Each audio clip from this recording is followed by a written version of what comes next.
Hello everybody, aqui é a Vânia, mais uma semana para dar uma dica nova de inglês. E se vocês se lembram, na minha última aula de dicas, eu falei sobre diversas formas de memorizar, de conseguir mais conhecimento, guardar mais conhecimento, né, mais palavras novas em inglês, palavras e frases. Uma dessas formas de memorização, de ganho de vocabulário, é através de cartões, que eu aprendi a fazer. Na verdade, eu já usava isso desde pequena, sem saber exatamente o que eu estava fazendo. Depois de adulta na faculdade, eu fui descobrir como é que trabalhava com os cards. Então, de um lado eu tinha a palavra em português, do outro lado em inglês, ia formando, tinha as minhas caixinhas de sapato cheias de palavras, e aí eu ia puxando sempre que eu podia, né? Toda semana, todo dia, essas cartinhas para ir tentando lembrar, não deixar cair no esquecimento. Mas, logicamente, com a modernidade surgiram os softwares, e esses softwares às vezes são até melhores, porque você consegue deixá-lo pré-programado para que de tempos em tempos ele volte uma determinada carta e nunca caia no esquecimento. O fato bom de quando você trabalha tudo manual é que você faz essa conexão cérebro, braço, mão, né? Toda essa conexão cerebral e parece que ajuda na memorização. Aliás, os poliglotas dizem que a melhor forma de memorização até hoje, mesmo com todo o avanço de tecnologia, continuam sendo esses cartões. Porém, né, a gente chega a um certo limite quando a gente está trabalhando com os cartões físicos, né, ou fazendo em papel mesmo. Quando a gente trabalha com um software de memorização, em primeiro lugar, você tem a facilidade de programar esse software para que de tempos em tempos ele volte uma determinada palavra e assim ela não cai no esquecimento. Mesmo que demorando um tanto de tempo maior do que outras, você vai revê-la. E quando você está trabalhando com os cartõezinhos ali naquelas caixinhas de sapato como eu tinha, às vezes algumas cartinhas ficam no esquecimento, elas nunca são puxadas.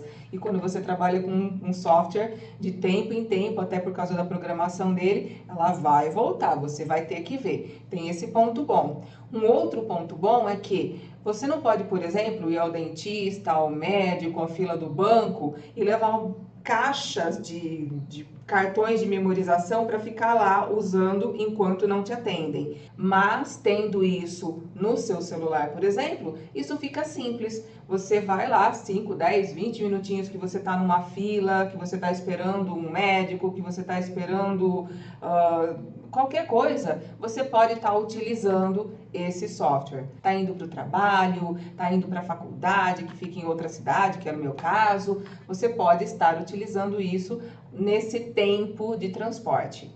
Bem, depois de explicar isso, então hoje eu quero começar a falar com vocês sobre esse software de memorização, que eles fazem esse trabalho de memorização de tempo em tempo, né, de espaço de tempo. Então, por isso ele chama memorização espaçada. Ele é um software de memorização espaçada, de repetição espaçada. Hoje eu vou começar falando sobre dois deles, que são o Duolingo, que acho que é o mais conhecido, e o Quizlet. Então, primeiro eu vou fazer o seguinte, deixa eu trocar aqui na minha tela, vou ficar pequenininha num canto, melhor, né? Não precisa ficar vendo essa carona enorme aqui minha. E vamos concentrar no que interessa. Então, memorização espaçada, manual ou software, já expliquei um pouquinho da diferença dos dois. E aí, vamos ver. Então, eu começo falando sobre o Duolingo. Em primeiro lugar, vocês podem ver aqui que eu deixei o linkzinho para que vocês acessem o Duolingo, caso vocês queiram. Uma curiosidade é que o Duolingo ele foi criado para fazer, só para trabalhar com línguas, para fazer com que as pessoas se comunicassem ao redor do mundo em inglês, principalmente. E qualquer uma das línguas que você escolher, você vai ver que você consegue puxar isso do inglês para o português, do português para o inglês, do inglês para o francês, do inglês para o espanhol. Então, a intenção é trabalhar bem o idioma inglês ao redor do mundo. Por isso, inclusive, que fiquei sabendo, o criador desse software foi chamado à Casa Branca e recebeu os cumprimentos do presidente pela ótima ideia que ele teve, porque isso ajuda realmente as pessoas a aprenderem mais. Tem quem fale mal do Duolingo, mas eu acho que o papel de um bom professor ele nunca vai roubar, porque o Duolingo ele trabalha com as coisas mais básicas e mesmo assim ele conta que o aluno terá a capacidade de compreender e entender certas coisas por si só. E a maior parte das pessoas ainda precisa de um professor para poder indicar, olha, aqui você mudou isso porque tem tal regra, ou aqui você não pode usar isso porque essa palavra não tem o sentido que você quer em tal, né, tal sentença em português. Então, ele não substitui um bom professor, mas ele auxilia muito. E aí o Duolingo, ele vai trabalhar com diversas línguas, como você pode ver. A curiosidade é que eles estão criando um curso em Esperanto. E o Duolingo, ele faz o quê? Ele vai trabalhar com diversos sistemas de memorização através de flashcards e alguns joguinhos. Tem a parte de audição, então você vai ouvir, você vai digitar aquilo que você está ouvindo. Em outros, você vai ouvir uma sentença e você tem que repetir aquilo lá no microfone mesmo. Aí você tem que ter ou microfone no computador ou você tem que estar usando no seu celular. E depende da sua pronúncia, ele vai considerar aquilo errado ou correto. O interessante é que ele tem grupinhos de estudo que você pode formar, porque assim incentiva mais. A pessoa não está sozinha estudando. Ela pode ser incentivada a partir de um grupo de estudos dela, de amigos da escola, de pessoas da família. O interessante é que agora eles também criaram uma outra opção, que é trabalhar com cards, né, com cartões, só que esses cartões, eles são só para palavras, então tem palavras com imagens associadas. Ele vai cobrir coisas mais básicas, não pode se esperar dele, pelo menos por enquanto, que ele te dê um inglês avançado, é mais para uma coisa básica, mas te ajuda a memorizar muita coisa a partir do momento que você vê uma imagem e vai ter que lembrar o vocabulário daquilo. O Duolingo você vai entrar e quando você entra, ele pergunta se você quer fazer um teste. Você vai fazer o teste e ele vai te mostrar, por exemplo, quantas lições você consegue pular. Isso daqui foi um dos meus alunos que fez, foi interessante, é um aluno que começou há muito pouco tempo com a gente e olha, já conseguiu só neste pedaço aqui, porque aí você vai rolando a tela, ele vai mostrando outras coisas, só nesse pedaço ele já conseguiu tirar 17 unidades, estava todo feliz. Só que ele não criou, né, o perfil dele, porque estava tentando fazer isso pelo meu computador. O Duolingo, por praxe, ele vai começar sempre do básico e mesmo que você tenha pulado diversas coisas, ele vai tentar procurar alguma coisa do básico que você ainda não tenha total domínio para poder te ajudar para você rever esse vocabulário ou aprender esse vocabulário. Uma curiosidade, o teste que eles fazem é um testezinho de 5 minutos só, então logicamente não é um teste muito preciso, tá longe de ser um bom teste de inglês, mas te ajuda a tirar algumas coisas do caminho para que você se concentre mais naquilo que você ainda não sabe de jeito nenhum. Bom, você vai entrar no básico, vai começar a fazer as lições, a partir do momento que você conclui lições, ele vai mostrar para você, vai te dando pontuações, vai te agradecendo, você que vai escolher qual idioma você quer trabalhar.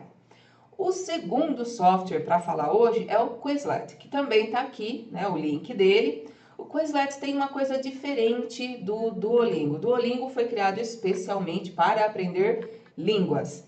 E o Quizlet, ele já tem milhões de listas formadas de todos os assuntos. Então, se você é um estudante de medicina e você quer estudar todos os nervos, os ossos, os músculos, você pode criar as suas próprias listas ou usar alguma lista já pronta, ou inclusive pegar uma lista já pronta, duplicar e aí sim você personaliza, coloca coisas diferentes, muda alguns dados. É muito interessante porque serve para trabalhar com tudo. Se você quiser estudar geografia, biologia, artes, matemática, artes marciais, você decide o que você quer fazer. E ele te deixa colocar as próprias, né, criar suas próprias listas. E se você criou o seu perfil como professor de inglês, você pode gravar os sons que você quer, criar determinados jogos. Se você não é um professor de inglês, você entrou com um perfil normal, você tem a opção, aliás, já vem com a opção de cada palavra que você coloca, você pode puxar o som do Google. Então você vai ter essa palavra ou frase dita daquela maneira meio mecânica pelo Google, mas pelo menos você tem alguma coisa ali com a pronúncia correta.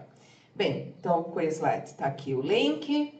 Você vai entrar e a primeira coisa ele já te pergunta se você quer se conectar pelo Google, pelo Facebook. Você consegue entrar com todos os tipos de assuntos que você quiser. Você pode escolher entre os diversos assuntos possíveis, o que você quer estudar, até por curiosidade. Às vezes você quer fazer uma coisa diferente. Ah, eu cansei de fazer esse meu, quero uma coisa diferente hoje. Você pode buscar um desses. Existem diversas opções de jogos, então com flashcard, o Learning para escrever, esse é mais para ouvir, soletrar, você pode criar pequenos testes, pode inclusive criar grupos para trabalho também. Se você é professor, você pode criar determinados quizzes e jogar com seus alunos, colocar aluno contra aluno, turma contra turma, então é bastante interessante por causa disso. Na próxima aula eu vou falar especificamente sobre o Anki e o Memorize With, porque eles têm características parecidas. Hoje fica a dica desses dois primeiros memorizadores, assim vocês conseguem ter uma ideia daquele que vocês acham que seria melhor para começar a estudar. E na aula que vem eu volto para falar do Anki e do Memorize With. So, I hope you have a very good weekend and I see you next class. Bye!